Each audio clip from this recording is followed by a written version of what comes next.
Vamos entonces a estudiar.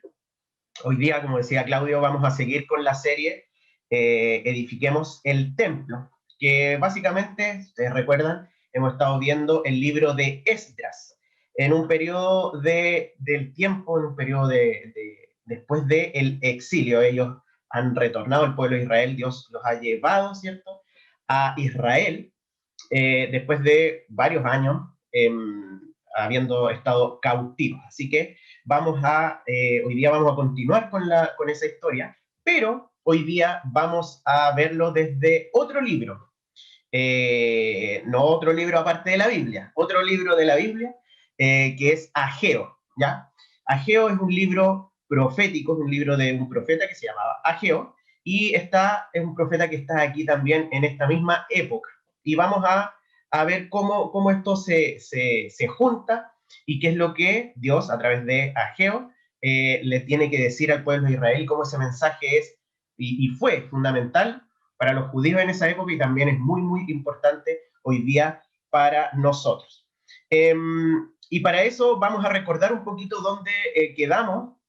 La semana pasada Claudio terminó el capítulo 4 con un versículo un tanto fome, no fome de aburrido, sino es una lástima ese versículo porque dice algo muy importante y algo que los judíos dejaron de hacer. Así que vamos a leer el último versículo del capítulo 4, Esdras. Entonces vamos a Esdras, capítulo 4, versículo 24, y vamos a leer el primer versículo del capítulo 5, ¿ya?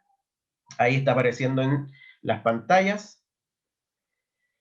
Ahí está. Dice: entonces cesó la obra de la casa de Dios que estaba en Jerusalén y quedó suspendida hasta el año segundo del reinado de Darío, rey de Persia. Profetizaron, ahí termina el capítulo 4.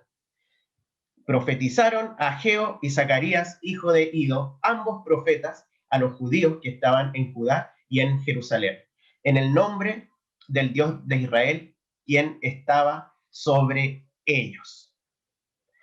Entonces, vemos acá esto que yo les decía, un fin de capítulo terrible, porque la verdad es que ellos cesan la obra, la construcción del templo, que era algo muy, muy, muy importante, como lo hemos visto, y que el libro de Esdras, todo este tiempo de Zorobabel, tenía que ver con eso, tenía que ver con la reconstrucción del templo. Entonces, llegamos a este punto en donde dice cesó la obra, pero vemos en el capítulo 5 cómo se levanta, Dios levanta profetas. Recuerdan que los profetas eran estos enviados de Dios que proclamaban aquellas palabras que Dios les iba a dar al pueblo y que muchas veces tenía que ver, quizás la mayoría de las veces, con volver al pueblo a los caminos de Dios, con el arrepentimiento, pero también con la esperanza. Entonces vamos a ir, y por eso que sale esta figura aquí del profeta Ageo, y vamos entonces a ver qué es lo que Dios le dice a Ageo. Y ahora vamos a irnos entonces al libro de Ageo, pero ese es el contexto, en eso estamos. Se cesó la obra, que dejaron tirada ahí la obra, todos los camiones, todo el cemento ahí, lo dejaron tirado, y el Señor levanta entonces a unos profetas. Y ahora nos vamos al libro de Ageo, vamos al capítulo 1.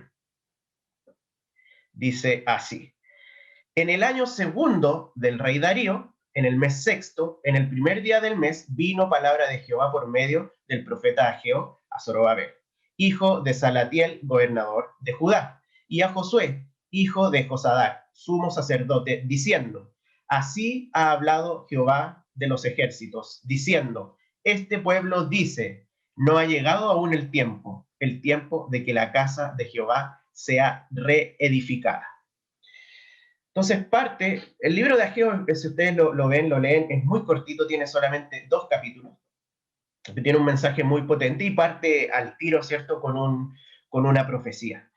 Y es interesante esta profecía. Bueno, primero nos instala temporalmente, nos dice que es en el segundo año del rey Darío, que justamente lo que Esdras nos dice, que la obra se detuvo hasta el segundo año del rey Darío. ¿Quién era el rey Darío? Es un rey no de Israel, ¿cierto?, sino que es de Persia, de donde ellos salieron. Recuerden que ellos salieron con otro rey que se llamaba Ciro. Por lo tanto, había un tiempo que pasó en todo este tiempo que dejaron parado la obra del Señor. Y hay algo muy, muy interesante que Dios dice. Dios dice, de alguna manera, Él describe cómo era el corazón y cómo era el pensamiento de su pueblo en este tiempo. Ellos decían, ¿sabes qué? En verdad, no es el tiempo de construir el templo de Dios, no es el tiempo, no es el momento adecuado de reedificar el templo. Y esto es muy, muy interesante porque, si ustedes volvemos para atrás, se acuerdan que Claudio en las últimas semanas nos ha hablado harto acerca de cómo hubo mucha oposición en torno a la construcción del templo, ¿cierto? Nos hablaba de alianzas pecaminosas, de desánimo, de intimidaciones, sobornos, acusaciones en el último, ¿cierto? Y todas esas cosas llevaban al pueblo a desanimarse y a no finalmente poder concretar y edificar el templo. Entonces, todas estas cosas que sucedieron, que tenían un carácter con otras personas, pero también espiritual, veíamos cómo eso afectó para que el pueblo no pudiese edificar el templo. Sin embargo, como Dios lo ve, es diferente. Él no dice, pucha, mi pueblo se esforzó, pero lamentablemente las condiciones no se dieron. Les fue imposible, ¿no? Él dice, mi pueblo dice, este no es el tiempo, simplemente. Este no es el momento de reconstruir el templo. Y eso es interesante porque Dios no está viendo las cosas externas, no está viendo la oposición, está viendo el corazón de su pueblo, el pensamiento que primaba en todos ellos. El problema no era finalmente todo, o el principal problema, el problema de fondo no era todo lo que les había pasado y que ellos no podían construir el templo, sino que el problema de fondo era qué es lo que el pueblo estaba pensando, qué estaba sintiendo, dónde estaban sus prioridades. Y vamos a hablar harto acerca de eso. Así que ese es un poco la introducción. Ese es el escenario que tenemos.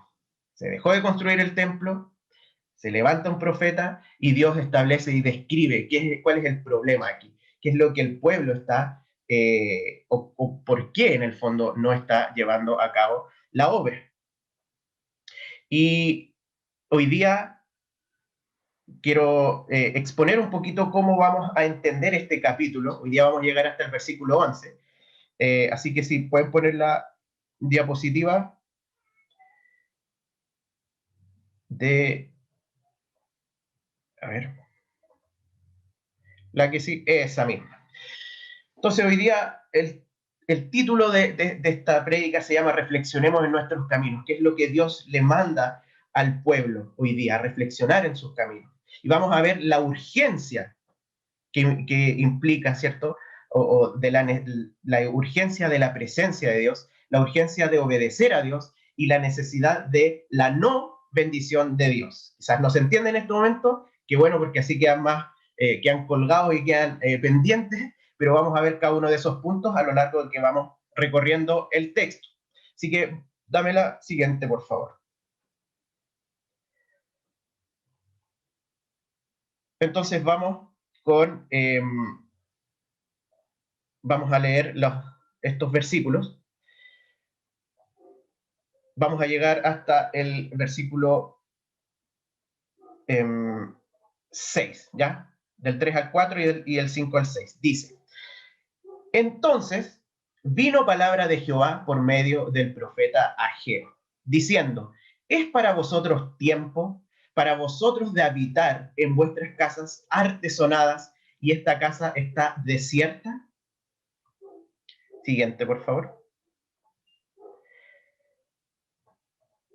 Pues así ha dicho Jehová de los ejércitos, meditad bien sobre vuestros caminos, sembráis mucho y recogéis poco, coméis y no os saciáis, bebéis y no quedáis satisfechos, os vestís y no os calentáis, y el que trabaja a jornal recibe su jornal en saco roto.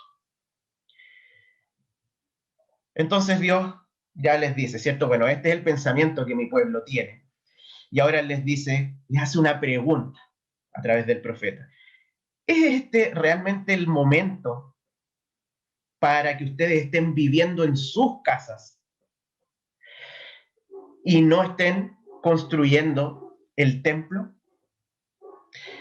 Este término artesonada, que nosotros no lo ocupamos mucho, tiene que ver con justamente arreglar un poquito las casas. Al parecer tenía que ver con el tema de la techumbre, pero hay incluso unas traducciones de la Biblia que relacionan esto con algo incluso lujoso.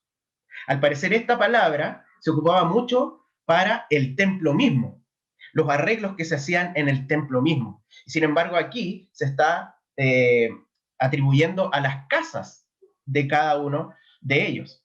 Entonces, ¿qué había pasado durante este tiempo?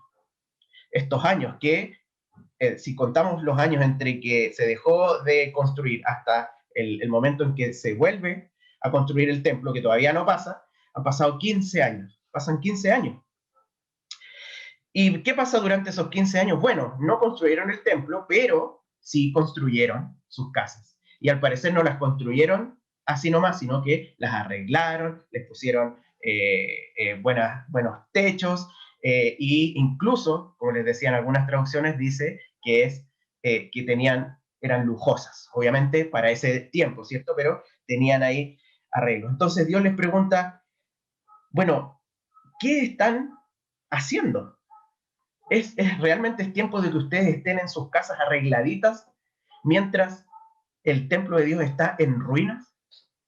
Pero hay otro factor más importante también, que son las palabras que ocupa acá. Él dice habitar, ¿cierto? Él dice de habitar vuestras casas y esta casa esté desierta. No tiene que ver solamente con la construcción. Recordemos que el templo no era solamente un monumento nacional, eso era lo de menos, ¿cierto? No tenía que ver tanto con la estructura física, sino con qué es el templo, porque era importante el templo. Y la importancia del templo siempre tenía que ver con Dios mismo, con su presencia en medio del pueblo. ¿Por qué Dios estableció y les mandó construir el tabernáculo? Para que su presencia estuviese ahí en medio del pueblo y ellos pudiesen adorar. Entonces hay aquí un juego de palabras que es muy interesante. Dios dice, ustedes están viviendo, habitan, su presencia está siempre en sus casas arregladitas. Y en cambio el templo, que no está terminado, no está la presencia, mi presencia de Dios, y tampoco está la presencia de ellos ahí adorando. Porque el templo era eso, era adoración, la presencia de Dios en medio del pueblo y ellos adorando, pero estaba desierta, no había nadie, no había nadie ahí en el templo, eran unas ruinas. Y eso era terrible, terrible, terrible, terrible.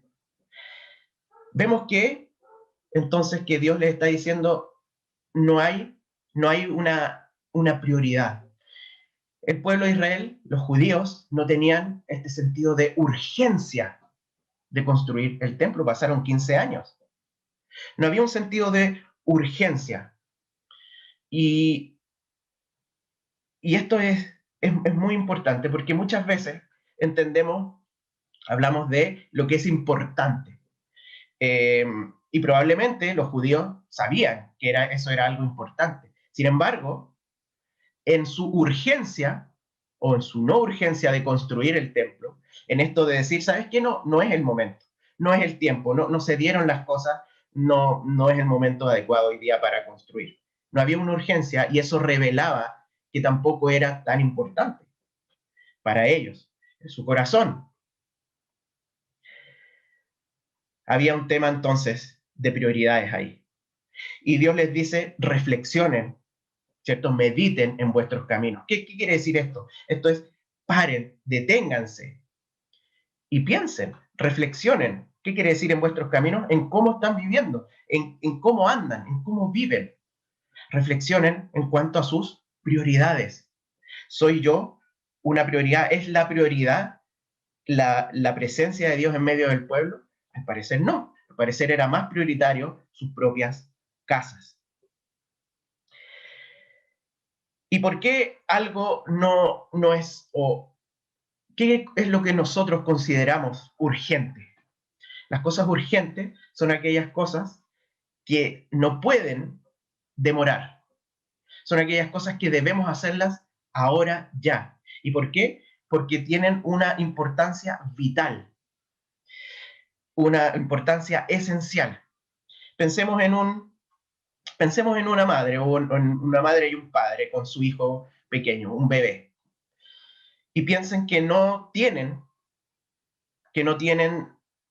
alimento para entregarle. No tienen, simplemente no tienen que darle para comer. Y ellos dicen, bueno, ¿sabes qué? Lo intentamos, pero hubo un poco de oposición, se puso difícil la cosa y en verdad creemos que no es el momento para darle alimento a nuestro bebé. No se dieron las cosas, no es tiempo de ir a hacer otras cosas hasta que se dé por sí solo, ¿cierto? Y podamos tener alimento para nuestro hijo. ¿Sería lógico eso? ¿Pensaríamos que son unos buenos padres? No, ¿cierto? De hecho, da lo mismo todo lo demás en ese momento. Podríamos dejar de hacer cosas incluso muy, muy importantes, pero lo prioritario, lo más urgente es tener alimentos para nuestro bebé. ¿Y por qué? Porque si no lo hacemos, probablemente va a enfermar y puede enfermar muy grave, incluso puede morir. Es de vital importancia encontrar ese alimento. Tan importante que podemos dejar de dormir, podemos dejar de hacer un montón de cosas, podemos renunciar y desechar cosas importantes por eso. ¿Por qué? Porque es lo más urgente. Y si lo pensáramos, por ejemplo, cambiemos el ejemplo, en un juguete. Un juguete, uno más de los que ya tiene. Ahí sí, uno podría decir, bueno, ¿sabes qué? Lo intenté comprar, era bonito, pero ya no hay stock, se acabó, listo. Lo dejo ahí hasta que vuelva el próximo mes y yo me pongo a hacer otras cosas que son más importantes. Ahí sí tiene sentido, ¿cierto? Incluso si fuera el único juguete de nuestro hijo, nunca llegaría al punto de dejar todo tirado por obtener ese juguete. ¿Por qué? Porque entendemos que no es esencial, no es fundamental. Si no obtiene ese juguete, nada importante le va a pasar, nada malo realmente le va a ocurrir a nuestro hijo. Son cosas muy diferentes. Hay una urgencia en donde todo lo demás puede esperar, en donde todo lo demás toma un lugar más abajo que eso. Y eso era lo que el pueblo de Israel no estaba entendiendo. Probablemente, sí, es importante, a eso vinimos, ¿cierto? En cierta medida, cuando leímos Esdras 1, Dios los sacó, ¿cierto? Y les decía que él había movido a Ciro para que construyeran la casa de Jehová. Sí, es algo importante, pero no fue urgente para ellos. Y Dios dijo, esto no tiene que ver con lo exterior, esto tiene que ver con el pensamiento de la no urgencia de mi presencia y de la adoración de mi pueblo a mí. Ahora, esto es algo muy, muy importante en el pueblo de Israel y también para nosotros. La presencia es tan importante este tema de Dios en medio del pueblo, es tan importante que es un tema trascendental en la Biblia. De hecho, tanto así que Jesús, un nombre de Jesús, ¿cierto? Como se profetizó, es Emmanuel, es Dios con nosotros, es Dios mismo habitando en medio de nosotros. Y cuando Él se encarna, Él viene a cumplir esto que era el templo. Era así de importante. Y Cristo viene y mora en medio de su pueblo. Y Él mismo señala que Él era el verdadero templo. Él era el verdadero templo, Jesucristo. Y, y Él mismo dijo cuando habló del discipulado, por ejemplo, Él dijo, yo soy lo más importante. El que no deja padre y madre, ¿cierto? El que ama más a las otras cosas más que a mí, entonces no es digno de mí. Porque Él es lo más importante. ¿Quiere decir que uno tiene que odiar a sus papás? No, ¿cierto? Lo hemos hablado. La misma palabra dice, honra a tu padre y a tu madre. No tiene que ver con exclusividad. Tiene que ver con prioridad. ¿Qué es lo que está primero? ¿Era malo que los judíos construyeran sus casas? Dios no quería que ellos construyeran sus casas. Dios quería que ellos durmieran a la intemperie siempre, que pasaran frío, que les pasaran las cosas malas. ¿Eso es lo que Dios quería? No. Pero Dios quería que su pueblo lo tuviera a Él primero. Jesucristo vino, el mismo templo de Dios. Y hoy día, por su sacrificio, por su venida, por su muerte, y cuando Él asciende, ¿a quién envía Él? Al Espíritu Santo. Y Él, el Espíritu Santo, mora hoy día en nosotros. ¿Dónde está la presencia de Dios? Esa presencia con su pueblo. ¿Dónde está? En cada uno de nosotros, ¿cierto? Nosotros somos el templo del Espíritu Santo. ¿Cómo podemos entender nosotros este mensaje de Dios, de Ageo para el pueblo hoy día para nosotros? Porque a veces nos alejamos y decimos, bueno, nosotros no estamos ahí en una tierra específica, no estamos mandados, ¿cierto?, a priorizar la construcción del templo, pero sí estamos llamados a priorizar, a entender que lo más importante de nuestra vida es la presencia de Dios con nosotros. ¿Y cómo vivimos eso hoy día? Relacionándonos con el Señor. O sea, qué tremendo privilegio es que el Espíritu Santo more en nosotros. Qué tremendo privilegio es no tener que construir un templo, no tener que hacer un montón de cosas, porque Cristo vino. Dios mismo vino para que nosotros pudiésemos ser sus hijos y ni siquiera siendo judíos, ¿cierto? Y, y hoy día entonces es las preguntas que nos podemos hacer. ¿Qué tan urgente es relacionarme con Dios? Porque nosotros hablamos mucho, ¿cierto? Y tiene que ser así, de estar orando constantemente y leyendo la palabra, pero esto no es un deber simplemente, sí es un deber, pero no principalmente, es un privilegio principalmente, es un deleite, es lo más importante que podemos hacer, es relacionarnos con Dios, porque Cristo vino a morir para que tengamos acceso al Padre, para que tengamos acceso a Dios. ¿Es urgente realmente? ¿Es lo que anhelamos hacer todos los días? Disfrutar de su presencia, orar, estudiar su palabra, conocerle más de una forma personal. Muchas veces pensamos que, o vivimos como que no lo fuera realmente. Y también esperamos estos 15 años y decimos, quizás no tan explícitamente, pero decimos, ¿sabes qué? No, no es momento. No es el momento porque, mira, estoy haciendo esto, tengo muchas cosas importantes que hacer, tengo que artesonar mi casa, tengo que ocuparme de mis cosas que son importantes, sin duda que sí. Pero el Señor dice, yo soy lo más importante. ¿Dónde está nuestra prioridad? ¿Estás dispuesto a dejar otras cosas en el día a día, por ejemplo, para relacionarte con Dios? ¿Estás dispuesto a dejar cosas que te gustan, que son incluso importantes, para dedicarte a Dios? ¿Es la oración un tiempo importante, urgente en tu vida? Y ocupo esta palabra urgente porque sabemos en nuestra mente que es importante, lo sabemos, pero muchas veces no se expresa en la urgencia. ¿Por qué? Porque muchas veces no lo consideramos vital. Pensamos que si no oramos, pensamos que si no estudiamos su palabra, si no lo conocemos, en verdad, bueno, no va a pasar nada. Eso no es así. Lo más importante que podemos hacer es relacionarnos con nuestro Señor. ¿Dónde está nuestra prioridad? Hoy día estamos en un contexto muy complejo, en un contexto de pandemia, estamos encerrados, estamos viviendo también todo un tema social, político.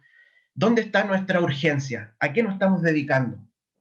A eso, el tema de la pandemia, por ejemplo, dedicamos horas y estamos todos los días pendientes de qué está pasando y la fase y la vacuna y cómo yo, no sé, qué sé yo, voy a planificar mi tiempo en esto. ¿Es algo malo? No, en sí mismo no es malo. Me quita el tiempo y el anhelo y el disfrutar de Dios cada día. Lo mismo con todo el tema social, político, las votaciones y los constituyentes y los alcaldes. Tuvimos una votación muy compleja con muchas personas por quién votar. Y de alguna manera tiene incidencia en lo que está pasando en nuestro país. Pero es eso más importante al punto de que puedo dedicar un montón de tiempo a eso y dejar la oración, el estudio de la palabra y simplemente disfrutar de Dios de lado. Y eso nos puede pasar con nuestro trabajo, con la familia, con la economía. Y uno puede decir, bueno, pero es que una cosa no quita la otra. Es verdad, una cosa no quita la otra necesariamente. No estamos hablando de cosas excluyentes. Pero la verdad es que si no está en orden nuestra vida y Dios no es una prioridad y no lo consideramos vital y es urgente cada día relacionarnos con Dios, entonces la verdad es que una cosa sí quita la otra. Una cosa no quita la otra cuando Dios es lo primero. Pero cuando Él no es lo primero, entonces todo lo demás toma un valor exagerado y Dios pasa en nuestra lista a hacer una cosa más y quizás muy, muy abajo. Así que no nos conformemos con esto. Bueno, se pueden hacer todas las cosas. Sí, pero hay un orden. Y el orden es claro. El Señor es lo primero en nuestra vida. El Señor es lo más urgente. Si hay algo urgente que tú tienes que hacer hoy día, es buscar al Señor, es orar, es leer su palabra y es meditar en su palabra y es disfrutar de su presencia. Si hay algo urgente, es eso. Todo lo demás, la verdad es que puede esperar. Todo lo demás puede esperar. El Señor les dice, deténganse, revisen sus caminos. Y después dice algo que es un poco raro. Les dice, bueno, ustedes están sembrando, están y cosechan poco, comen y no se sacian, beben y no quedan satisfechos, se visten. ¿Qué tiene que ver todo esto? Bueno, el Señor les está diciendo, deténganse, piensen en sus caminos, vean lo que les está pasando. Al parecer ellos se esforzaban, trabajaban y algo no pasaba. Vamos a irnos a eso al final, pero ese es el sentido. Vean lo que les está pasando y reflexionen. Vemos que estas cosas tienen que ver con la ley misma. Estas cosas estaban establecidas en la ley. La ley siempre daba bendición a la obediencia y maldición a la desobediencia. Y mucho de eso tenía que ver con la prosperidad del pueblo, con la prosperidad de la tierra. ¿Sí? Por lo tanto, ahora al parecer no había prosperidad. Y Dios les dice, ¿no les dice algo eso? ¿No creen que eso es una señal de que no están o que están desobedeciendo? Vamos a volver a eso después. Seguimos. La urgencia de la presencia de Dios. Ahora la urgencia de obedecer a Dios. Ageo 1, 7, 8 y 9 dice, así ha dicho Jehová de los ejércitos, meditad sobre vuestros caminos, subid al monte y traed madera, y reedificad la casa, y pondré en ella mi voluntad, y seré glorificado, ha dicho Jehová. Versículo 9, buscáis mucho y halláis poco, y encerráis en casa, y yo lo disiparé de un soplo. ¿Por qué? Dice Jehová de los ejércitos, por cuanto mi casa está desierta, y cada uno de vosotros corre a su propia casa.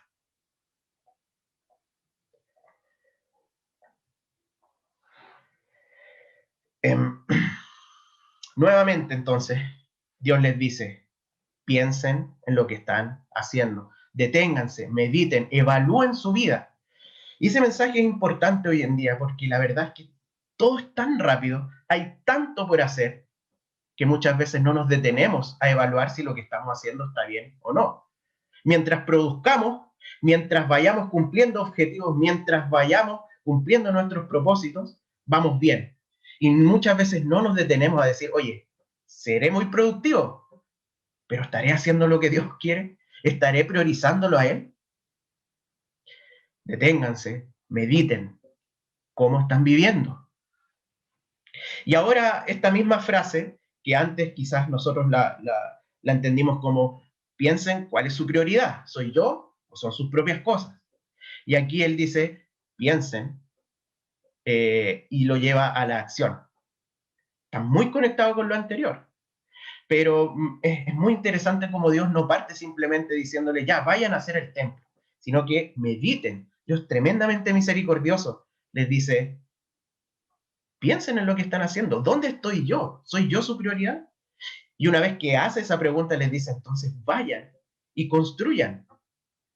No es una prioridad solamente en nuestro corazón. Qué lindo que el Señor siempre sea el primero en nuestro corazón. Pero ¿cuál era la evidencia de que no lo era? no eran sus palabras, era el templo. Esa era la evidencia de que realmente no era urgente, no era la prioridad del pueblo.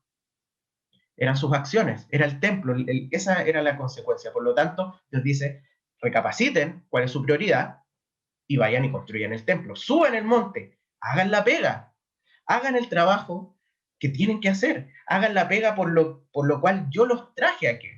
Recordemos nuevamente, Esdras 1, tenemos el relato de cómo el pueblo judío va a salir. ¿Para qué? Para que construya la casa de Jehová. Para eso lo traje, entre varias cosas, obviamente, lo hemos dicho. Ellos iban a repoblar, la idea era reconstruir la ciudad, sin duda que sí, pero el templo es el centro. Hagan la pega, hagan el trabajo. Es como que algunos de nosotros nos contraten por un trabajo y vamos, cobramos nuestra platita, pero no hacemos nuestro trabajo, hacemos cualquier otra cosa, menos nuestro trabajo. ¿Estás bien eso? No, no está bien. Quizás pasa, ¿cierto? Y quizás hay luchas en esas mismas cosas.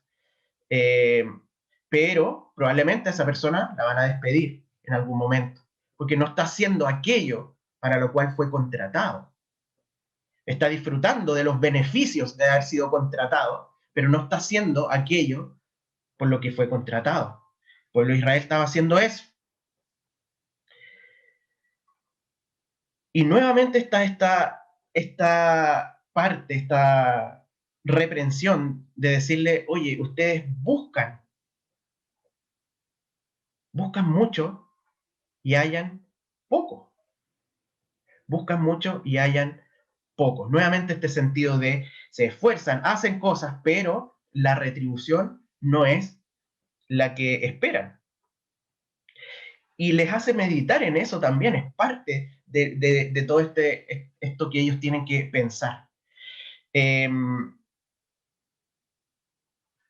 Entonces, cuando Dios les dice, hagan la pega, ¿qué les dice también? Y pondré en ella mi voluntad y seré glorificado. Para eso es el templo, para glorificar a Dios. Hay versiones que dicen que va a, de alguna manera, establecer su gloria, y otros que dicen que va a ser glorificado. Bueno, está todo en conjunto acá. Es parte de que Dios está en medio del pueblo y el pueblo le adora y le glorifica a Dios ahí mismo. ¿Sí? Para eso era el templo. Hagan lo que se supone que tienen que hacer como reflejo de que realmente yo soy su prioridad.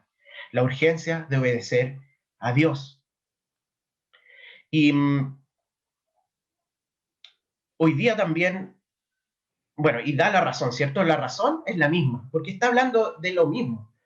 Están muy unidas estas dos cosas que estamos hablando, pero en verdad es una sola gran cosa, una sola reprensión grande. Ustedes no me tienen como lo principal, y sí tienen como principal todas sus cosas, sus casas, estar viviendo ahí artesanalmente, comoditos. Ahora, ¿cómo nosotros nuevamente podemos obedecer? Bueno, podemos hablar mucho de la obediencia, pero hoy día quiero llevarlo nuevamente al tema del templo. Dijimos anteriormente cómo nosotros ahora somos el templo de Dios. Nosotros hoy día no estamos llamados a edificar el templo, ¿o sí? ¿Estamos llamados a edificar el templo? La verdad es que en un sentido no, ¿cierto? No estamos llamados a ir ahí a Israel a construir el tercer templo como ya se está planificando, ¿cierto? No es de eso.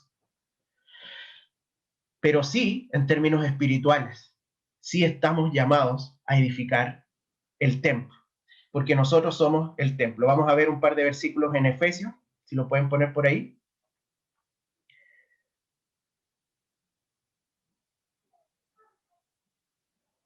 Dice,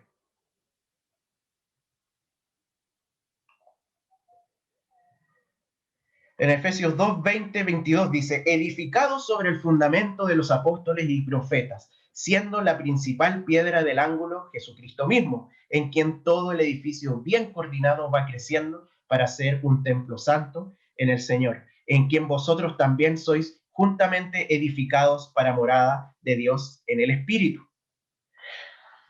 El Nuevo Testamento nos llama a nosotros, que somos el templo. Fíjense, que habla del santo templo, la morada de Dios. ¿Quiénes? Nosotros, la iglesia. Pedro, que no lo puse acá, pero Pedro habla de que somos piedras vivas, ¿cierto? Eh, y a veces tenemos un mal concepto de esto cuando hablamos de que somos el templo del Espíritu Santo. Pensamos que cada uno de nosotros es un templo chiquitito, que cada uno de nosotros es completamente un templo del Espíritu Santo. Y la verdad es que la Biblia nos habla de que hay solo un templo y es su iglesia. Somos todos juntos el templo del Espíritu Santo. Cuando la Biblia habla de edificarse, no habla de términos individuales. Nunca. Siempre lo habla en términos comunitarios. Así como estaba llamado el pueblo de Israel, no llamó a una sola persona a construir el templo. Todos debían construir el templo. Asimismo, hoy día, el templo somos todos nosotros y debemos construir el templo. Que este texto habla de que es Dios quien va edificando, ¿cierto? Sobre las bases que son los profetas, los apóstoles y Jesucristo, quien es la piedra del ángulo. Veamos el siguiente, que dice, ahí mismo en Efesios, más adelante, dice, sino que siguiendo la verdad en amor, crezcamos en todo en aquel que es la cabeza, esto es Cristo, de quien todo el cuerpo, bien concertado y unido entre sí por todas las coyunturas, que se ayudan mutuamente según la actividad propia de cada miembro, recibe su crecimiento para ir edificándose en amor. Por un lado, sabemos que es Dios quien nos edifica, eso nos salía en capítulo 2, ¿cierto? Él nos va edificando, Él nos va construyendo todos juntos, pero también tenemos una responsabilidad de con lo que Dios nos dio, nuestros dones, nuestros talentos, todo, ir edificándonos mutuamente. Por lo tanto, hoy día el llamado es cómo estamos obedeciendo a Dios. Porque la verdad es que hoy día tenemos mucha oposición, igual que el pueblo de Israel, a edificarnos unos a otros. Tenemos el tema de la pandemia, tenemos diferencias entre nosotros, vivimos en diferentes lugares, estamos encerrados, entre comillas, ¿cierto? Hay mucha oposición, pero Dios está diciendo, hoy día es el momento de edificarse mutuamente. ¿Cómo estamos viviendo eso? Es una urgencia llamar a mi hermano, es una urgencia animar a mi hermano, o estoy preocupado de mí, de mi casa, de mi familia, que estén bien aquí, y mientras estemos bien nosotros, listo, no hay problema. No es lo que la palabra nos manda a hacer y nos lleva a hacer. Y no es por lo que hemos sido redimidos, así como el pueblo de Israel fue llevado para construir el templo, nosotros, parte de quienes somos hoy día, tiene que ver con edificarnos mutuamente. La iglesia no crece individualmente, o crecemos todos o no crece. Es un edificio, esa es la metáfora. Obviamente hay madureces diferentes entre cada uno, pero como iglesia debemos crecer juntos. Y es mi responsabilidad, al menos, edificar a mi hermano. ¿Cómo lo podemos hacer? Llamémonos, sigámonos relacionando como podamos, respetando las normas, con los aforos, qué sé yo, con las normas básicas de higiene, de separación, de distanciamiento, perdón. Pero ¿cómo está nuestro corazón? Decimos, no, ¿sabes qué? Hoy día no es el momento de hacer esto. No es tiempo. Hoy día es tiempo de arreglar mi casa mientras pasa todo esto y después yo voy a relacionarme y edificar el cuerpo. No, hoy día es el tiempo de exhortarnos mutuamente, de enseñarnos. Llame a su hermano, hagan juntas por Zoom, eh, escríbanse mensajes, mándense textos bíblicos, anímense, acompáñense en los procesos, edifiquémonos unos a otros en el Evangelio. Es tiempo, hoy día. No, pero es que está tan difícil, no importa. Hoy día es el tiempo, perdón. Hoy día es el momento. No hay nada que esperar. La Biblia no nos autoriza para esperar. La Biblia nos manda a hacerlo hoy día. Es que es tan difícil, estoy sufriendo un montón de cosas. Sin duda que sí. Nuestro Dios debe ser nuestra prioridad. Entreguémosle a Él, pero debemos continuar edificándonos. El Señor es la prioridad.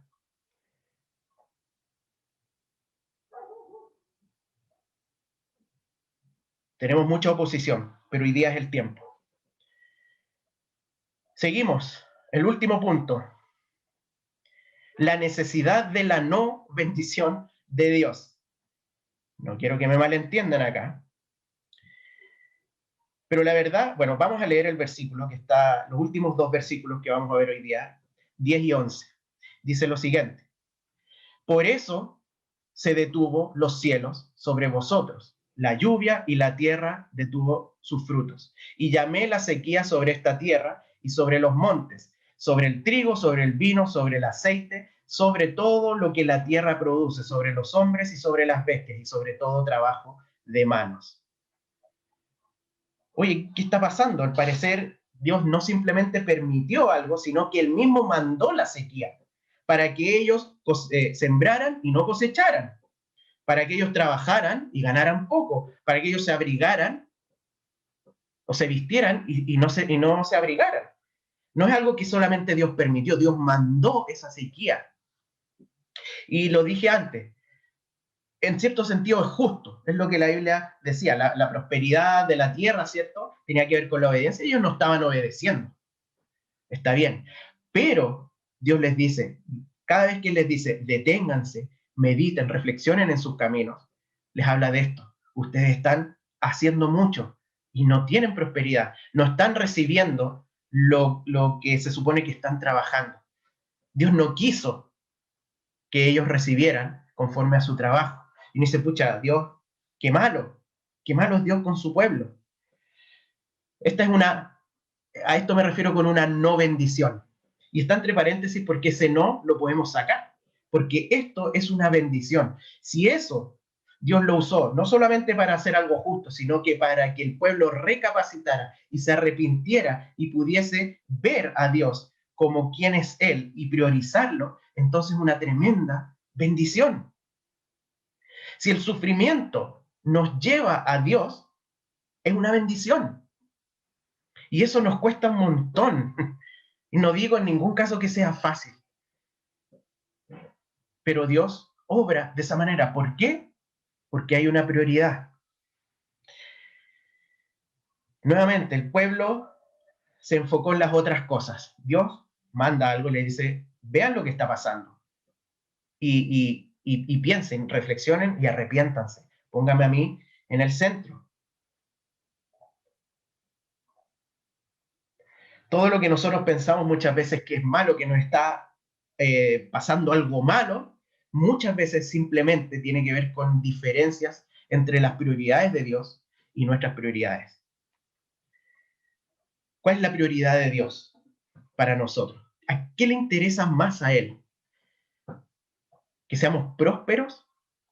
Prósperos económicamente, prósperos emocionalmente, prósperos, no sé, socialmente. ¿Eso le interesa más a Dios?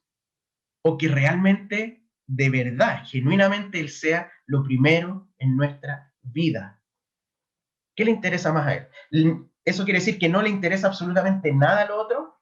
No, sí, también le interesa. No es excluyente, no estamos diciendo que ya hay que hacer un voto de pobreza y que vamos a tener una vida sufrida y que vamos a... No, pero el Señor le interesa más eso. Por lo tanto, Él va a ocupar todos sus recursos. Y la verdad es que los recursos de Dios son ilimitados. Todos los recursos para que Él sea lo primero en nuestra vida. Hoy día estamos sufriendo ansiedad, estamos sufriendo desánimo, estamos sufriendo cansancio, estamos sufriendo, no sé, bajoneo, depresión, estamos sufriendo agotamiento, quizás estamos chatos, quizás estamos enojados, tenemos rencor con Dios o con las personas o con la iglesia o con nuestros líderes, estamos cansados, desilusionados quizás. Y decimos, Señor, ¿por qué me pasa esto? ¿Por qué no pasa luego esta cosa? Deténganse, detengámonos, meditemos. ¿Cómo estamos caminando? Y no quiero decir que esto es una maldición por un pecado específico. Lo que quiero decir es que probablemente no estamos poniendo a Dios como principal. Esto no quiere decir que, ya, entonces voy a hacer una oración y va a ser mágico y se me va a quitar la ansiedad. No, la ansiedad es real, estamos bajo presión real. El problema no es ese. El problema es que muchas veces, o probablemente, nuestro Dios no es nuestra prioridad y no es urgente para nosotros dedicarnos a Él todos los días. Y eso es algo importante, nuevamente, no es excluyente. Tampoco estoy diciendo que no vamos a a nunca más sufrir absolutamente nada si ponemos a Dios o si hacemos nuestro devocional cada día. Pero lo que estoy diciendo es que es mejor no tener nuestras casas artesonadas y tener construido el templo. Eso es mejor a que el templo esté en ruinas y nosotros tener nuestras casas hechitas. Es mejor tener ansiedad, es mejor estar desanimado y que eso nos lleve a los pies de Cristo, a los pies de Dios, y que Él se vuelva cada vez más nuestra prioridad. Eso es mejor a estar tranquilos, a estar emocionalmente impecables, sanitos, pero que Dios esté en nuestra lista número 30 y 800 no sé cuánto. O simplemente que no sea el primero. Es mejor estar así y que eso sea un medio que Dios ocupe para arrepentirnos y llevarnos a Él, a tener todo acá, estar tranquilo, súper bien económica, social, política, todo lo que tengamos, pero que Él no sea lo primero. Amigos, este es un tiempo, es el tiempo de priorizar a Dios. ¿Y cómo podemos evaluar qué tan urgente es día a día relacionarnos con el Señor? ¿Disfrutamos de Él? ¿Disfrutamos de nuestros tiempos de lectura? ¿O los hago porque después el pastor me va a preguntar, oye, ¿y leyó la Biblia? ¿O realmente quiero conocer a mi Dios? Porque Cristo vino a morir y permitió y lo hizo para que pueda hacerlo y realmente pueda hacerlo. Reflexionemos, detengámonos y reflexionemos en nuestros caminos. En todas circunstancias, cuando estemos mal, cuando estemos bien, ¿estoy priorizando a mi Dios? ¿Estoy priorizando a mi Dios? ¿O estoy priorizando todas mis otras cosas, que son importantes, tienen su valor? Pero si algo sabemos, es que nada, absolutamente nada, tiene la prioridad, la urgencia y la vitalidad de relacionarnos con nuestro Señor. Hoy día, ahora, cada día es lo más urgente. Nos vamos a quedar con ese ánimo hoy día. Pidámosle al Señor que Él nos ayude. Así que vamos a orar, porque Él es el que nos capacita también cada día para poder